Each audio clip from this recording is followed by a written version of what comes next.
Here, this should help lift the heaviness in the air that's been perturbing your spirit.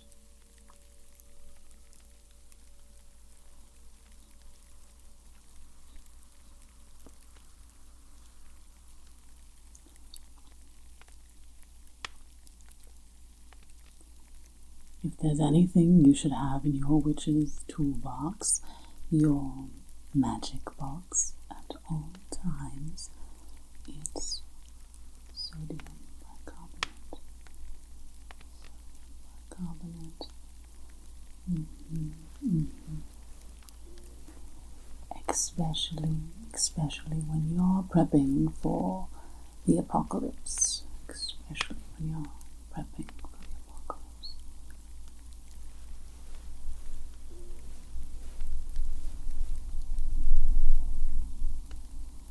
Oh no. Relax. Please relax. I didn't mean to insinuate that the apocalypse is most certainly, without a shadow of a doubt, upon us.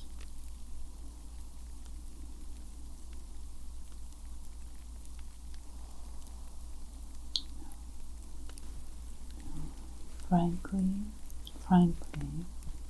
can't say one way or the other. The stars, the signs, have been very nebulous and enigmatic at the moment, and have been for quite some time now.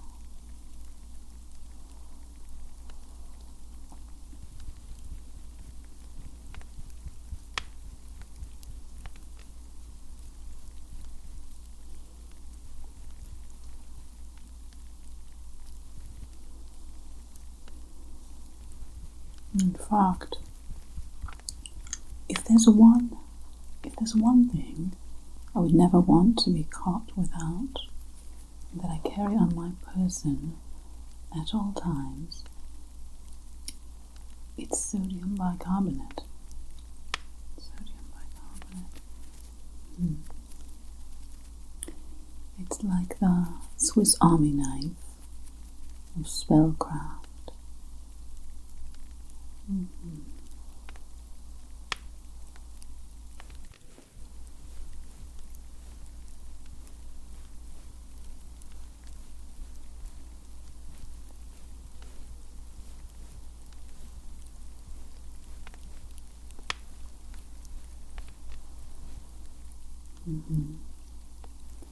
These doomsday images have sent you strife and caused you pain, so we're just going to reflect them back again.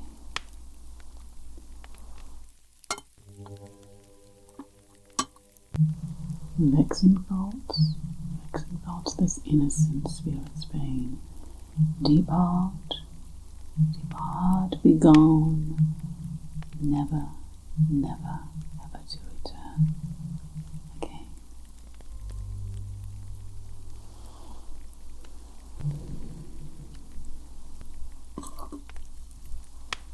For one thing, sodium bicarbonate is an essential ingredient for any banishing or protection spell, like the one I just performed, to rid you of your apocalyptic nightmares.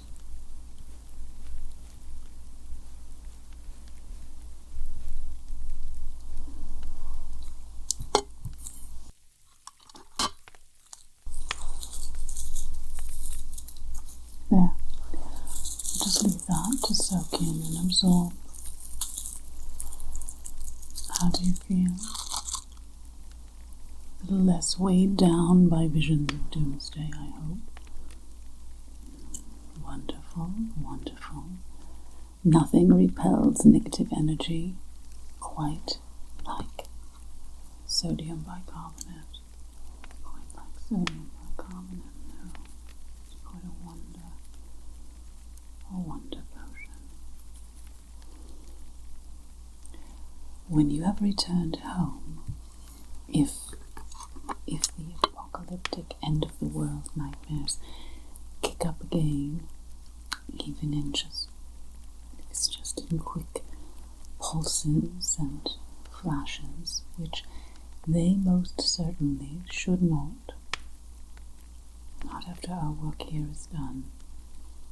But in the blue moon off chance that they do, you must immediately submerge yourself in a negative energy purging bath with sodium bicarbonate, sage, lavender, and frankincense. You understand? Can you remember that? Magical, magical.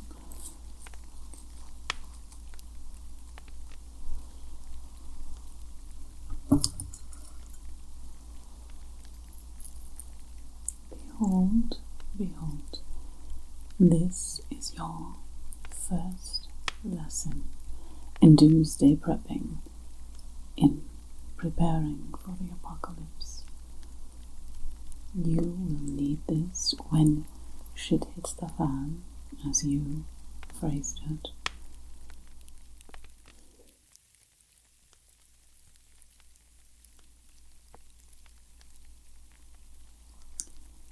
Oh, how I detest and how I deplore and despise that expression. I prefer the expression when the universe tests our faith. When our faith in the universe is tested. For to it for short.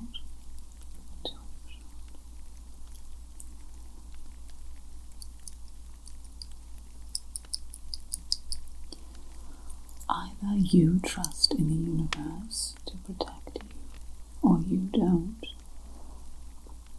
Either you believe in your own destiny, or you surrender all of your power to distracting, destructive thoughts. I strongly encourage you, strongly encourage you to put your faith in the benevolence of the grand programmers.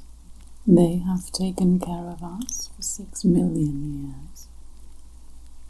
They have invested a lot of resources and time in us humans, so it doesn't seem likely that they'd just suddenly abandon us. Now does it?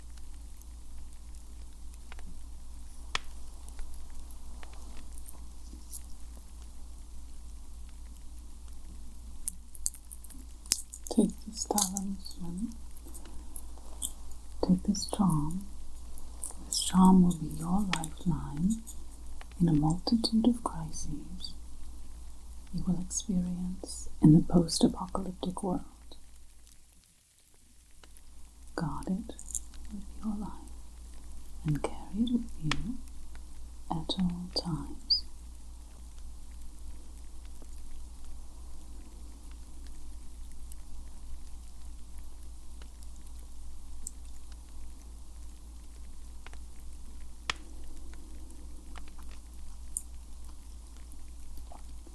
You need not use it sparingly. It is sourced from the horn of Amalthea, the cornucopia. Let it remind you of the possibility of eternal, infinite abundance that can never be depleted or destroyed.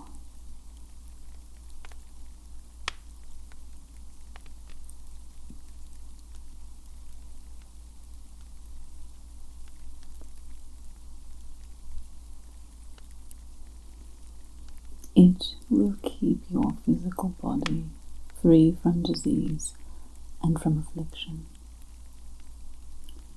You will make it into a paste and use it as a salve to heal your wounds, and as an exfoliant to keep your skin clean, and as an antiseptic to fight off bacteria, and as an antacid to ward off heartburn. Use it as a leavening agent to make bread, to keep yourself nourished, to clean your teeth, your tools, your weapons, your altar, your clothes, your camp,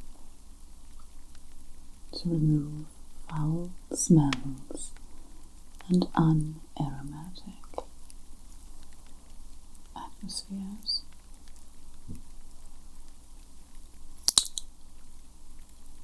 And when your energy has been drained, or you just need a power-up for some grueling physical task,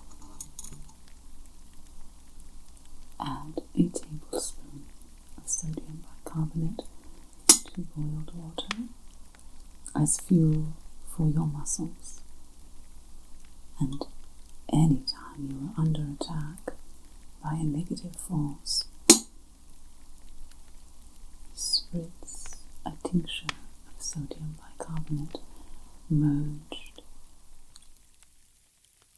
with rose water and lavender to shift the alliance of the air molecules and purge the atmosphere of any doomsday dew. Do you understand how to use this supremely important element in your prepper kit? Magnificent, magnificent. Then let us finish packing your prepper supply kit. While the mental and the spiritual work is primary in preparing you for the apocalypse, being materially prepared for any of a number of contingencies goes a long way in putting the mind at ease. Wouldn't you agree?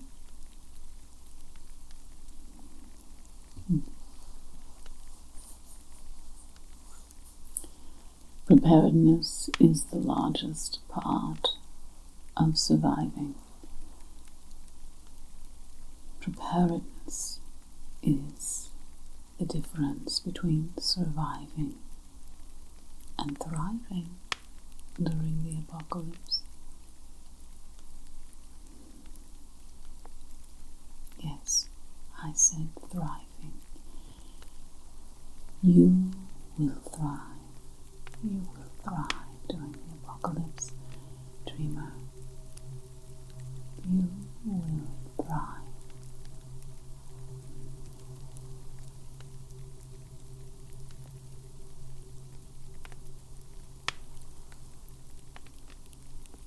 Why so shocked? Of course one can thrive during the apocalypse. Of course. If anyone knows about thriving and not just surviving against all odds and on the margins, on the outskirts of society, civilization, it's we, the witches.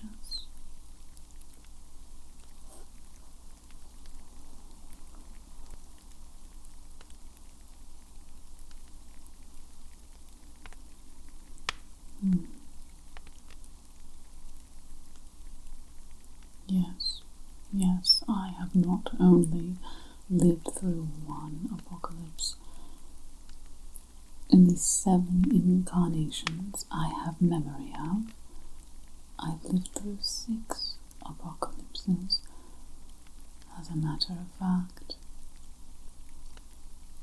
And everything I have learned about not just surviving the apocalypse, but thriving I shall pass along to you. Most elementary. You must ensure that your skills are honed and sharpened. Which skills, you will most certainly ask. All of the skills you can possibly develop. The more skills, the better your survival odds. More skills means you can be instantly self-sufficient and indispensably useful. So much so that you can be of maximum assistance to the others, the other survivors, the other dreamers, the other rebuilders, the other pioneers in the new post-apocalyptic world. Above all, you must be resourceful and imaginative in your problem-solving skills. You must know how to put to use any raw materials and resources that are gifted to you.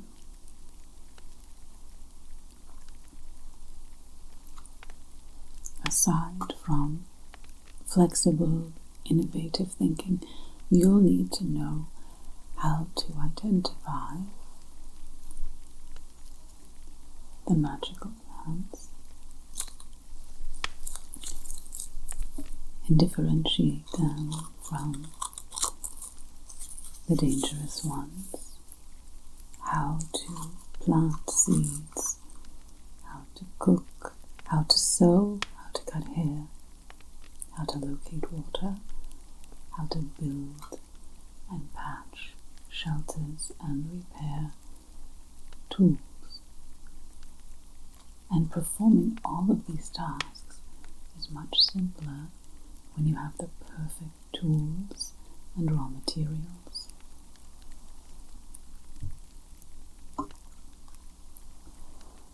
Based on my experience with doomsday scenarios and the apocalypse, this is the best advice for preppers I can offer. There are essentially 15 items every prepper should hoard for when SHTF, for when your faith in the universe is tested.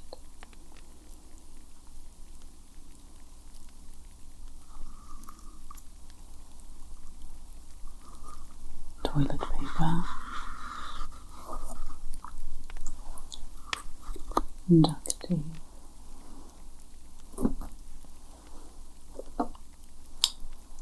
lighters,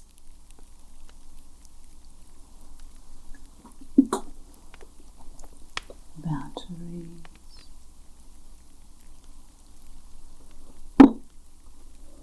flashlights,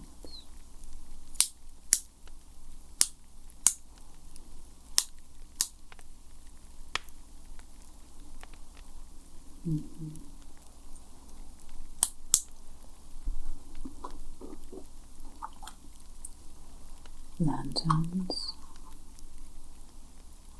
lamps, lamp oil, propane,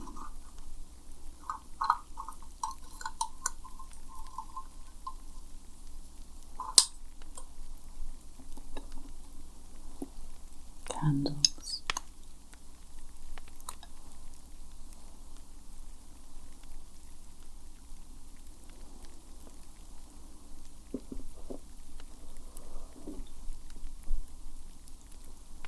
can opener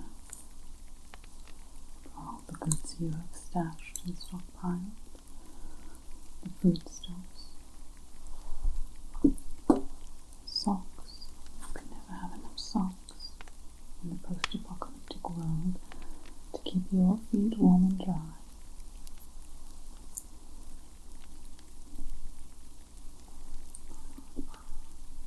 salt. You will need salt.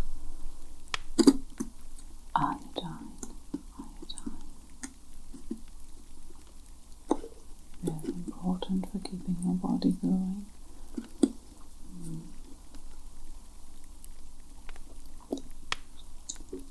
Heirloom seeds for planting your garden, for being self-sustaining.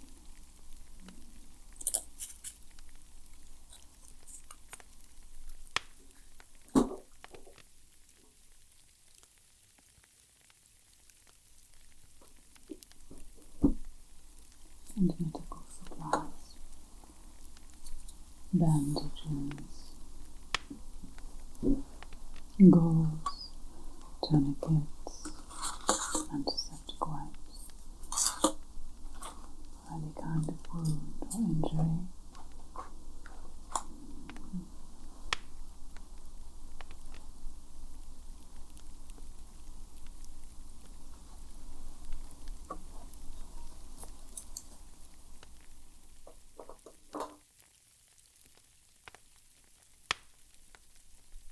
Supplies, tubs, what have I forgot?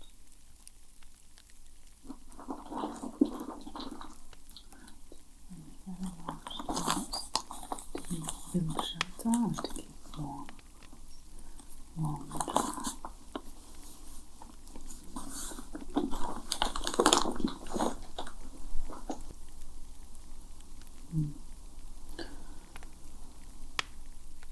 And sadly, saltpeter.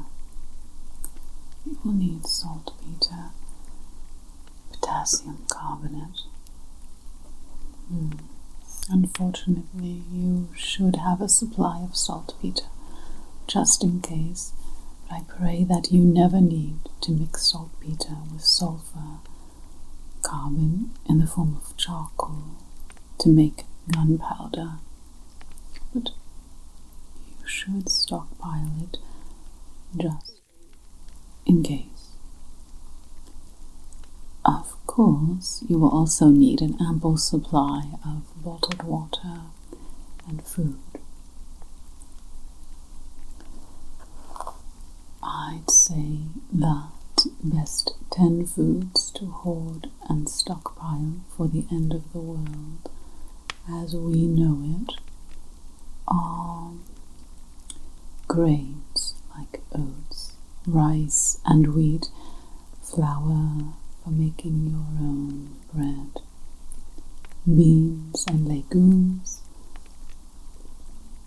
canned, dehydrated and freeze-dried vegetables, 70 pounds of sugar at least for preserving your food, pure honey, salt, vinegar, ascorbic acid powder to keep your body topped up with vitamin C, and for food preservation.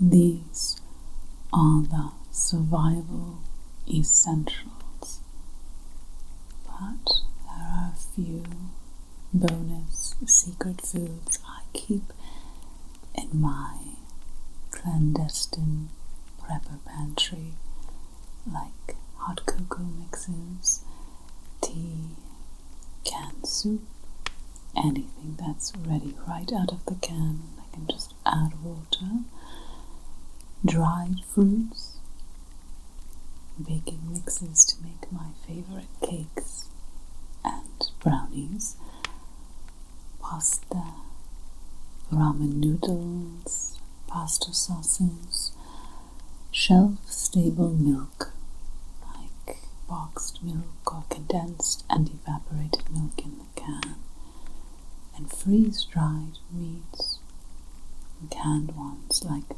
tuna and sardines, and of course a lot of peanut butter, which is a delicious source of protein. And then you will need your oils, coconut, olive oil, and your vinegar, white vinegar, and apple cider vinegar. Did you get all of that? one final food storage prep 101 tip. It's crucial, absolutely crucial, that you store your Doomsday Prepper supplies in a secret, hidden place, like in your mattress or in the walls. Nowhere obvious. You must make sure that they are kept safely out of the elements. Very good. So, it looks like you are fully stocked for when shit hits the fan, at least materially. But all of this is useless if you don't have your wits about you when your faith in the universe is tested.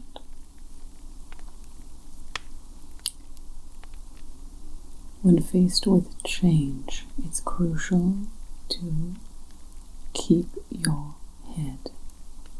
You must keep your head.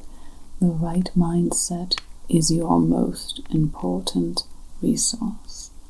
Hope and optimism are the key supplies to hoard and stockpile, because the apocalypse will certainly bring a whirlwind of change, and you must be prepared to think on your feet. But for now, I need you to lie back, close your eyes, and relax. Get as relaxed as you possibly can here in the context of your doomsday prepping. That's it. Counting down from 7, your spiritual preparation for the apocalypse will begin. 7, 6, 5, 4, 3, 2, 1. Imagine yourself waking up in a post-apocalyptic world, a world permanently transformed by cataclysmic changes that have left nothing as you once knew it to be. According to science and probabilities, you are most likely below ground, of an earth scarred and scorched by a nuclear war, or a planet ravaged by a catastrophic pandemic that decimated your fellow humans. So now, imagine yourself awakening with a sense of peace and with a resilient hope in your heart that has crowded out all fear or anxiety. A sense of peace because you have diligently prepared yourself mentally, physically, spiritually, in advance for this worst case scenario. You've stockpiled and hoarded everything you could ever possibly need in the new world, post-apocalypse. A sense of hope because you have studied history. Hope because you have studied the stars and the signs.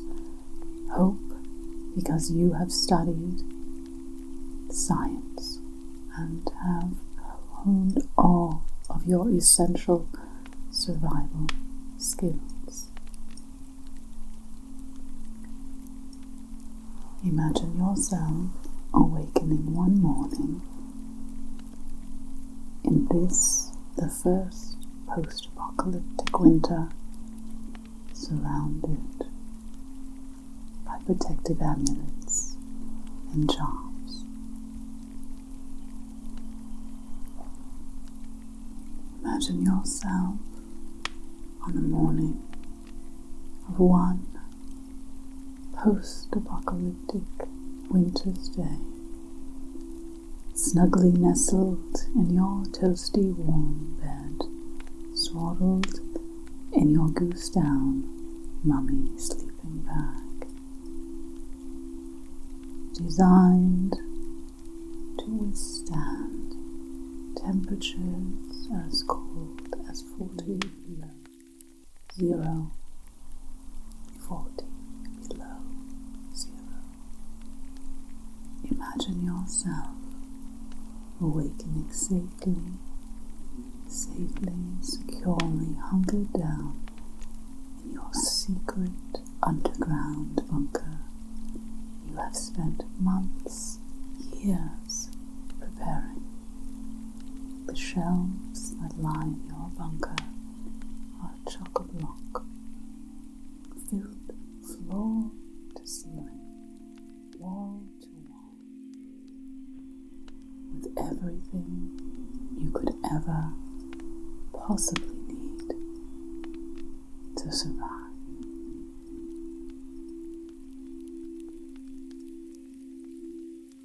Enough water and food to last you for many, many years. Your new post-apocalyptic life, you remember every point in our history when it felt like the end, yet life went on. And all around you, the birds of the air, the animals of the forests, and of the prairies, and the fish of the rivers and the seas confirm this: life goes on. The animals have suffered just as you have, but they carry the torch forward into the future, doing what they are programmed to do: keep on living. Just as your co-humans did after the fall of the Chinese Qing dynasty in 1876, and after the collapse of the Roman Empire in 476, and after the smallpox epidemic that wiped out 80% of the population of North and South America, and after World War II that decimated the Earth's population, killing 80 million of your co-humans, and after the potato famine in Ireland in the 1840s, after the Black Plague of the 14th century, and the Mongol conquests of the 13th, and even after the Dust Bowl of 1930s America. Just like all those before you, you are strengthened and propelled onward by remembering each crisis in human history where it felt and seemed and looked like the end. Yet, it was only a new beginning. Instead of feeling bitter or confused or defeated or aggrieved, you feel inspirited and vitalized because you welcome a second chance, because you remember that you have been entrusted with gifts and a destiny, and in turn you have entrusted yourself to the Force, the Supreme Programmers, the Source Energy, the Great Spirit, the Guiding Hand, whatever you choose to call the infinite, inextinguishable light, the light that has been recognized and revered by our ancestors since the dawn of consciousness.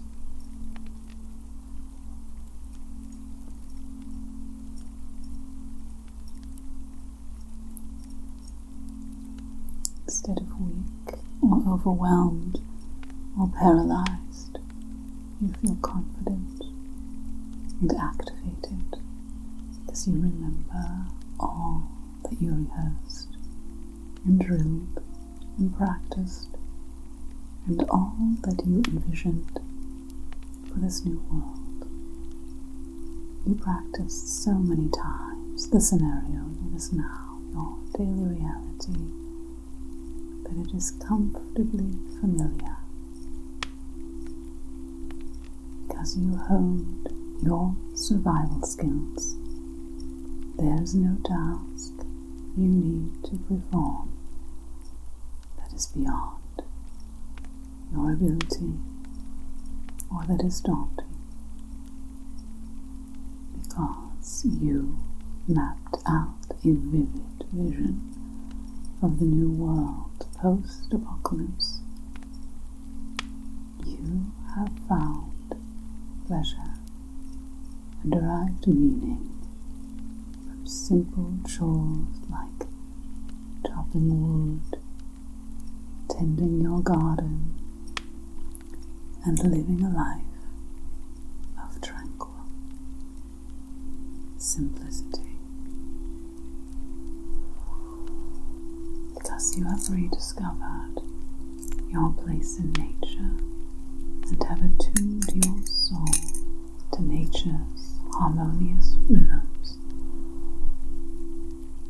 your magical powers have waxed while your doubts and fears waned.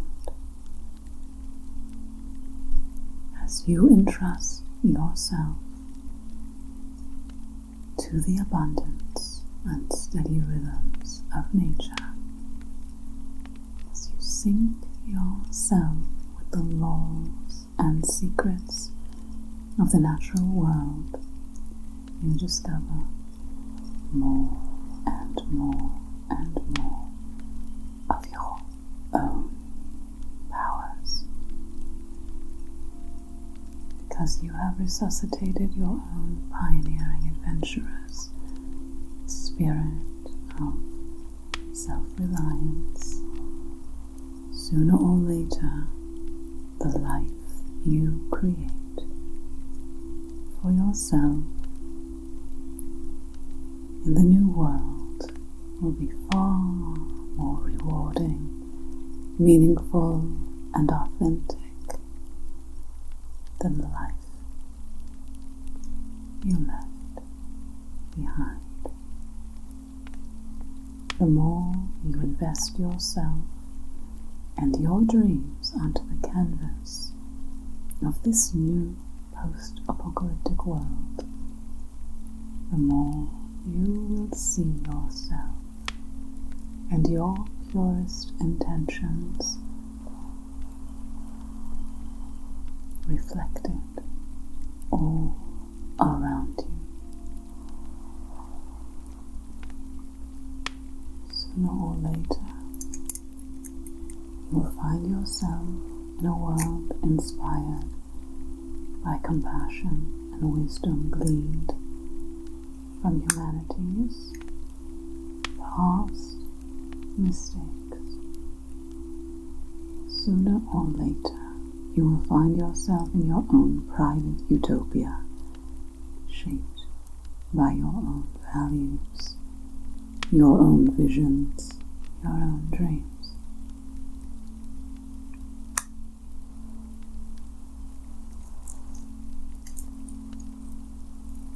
Every time you feel anxious about the end, about the apocalypse, simply imagine what it would be like if you lived in absolute freedom, freedom from the desires and demands of others, freedom from a master, freedom from the clock, freedom from judgment, freedom from all the expectations that vex you in this, the pre-apocalyptic world.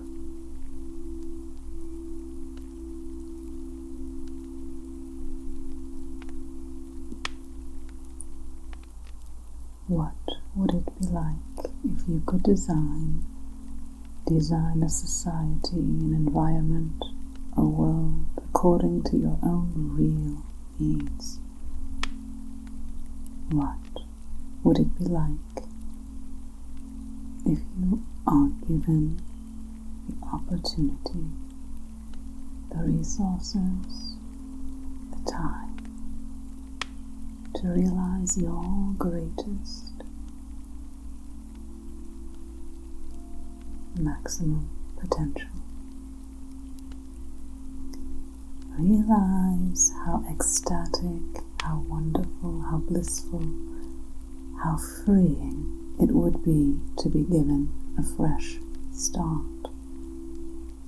The more you realize how the apocalypse is an opportunity to hit the reset button, the more at ease and at peace you will feel with any possible catastrophe or in the midst of any cataclysm.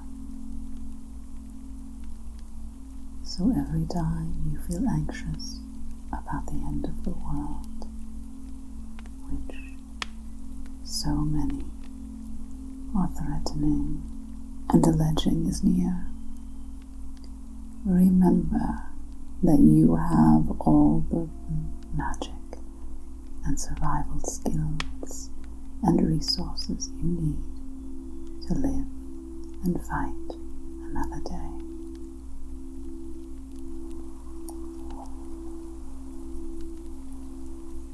Every time you sense a storm approaching, remember the new world that is awaiting you, the world of your dreams, and the best kind of prepping for the apocalypse you can do is in your dreams. So good night. Good night, dreamer. Good night, dreamer.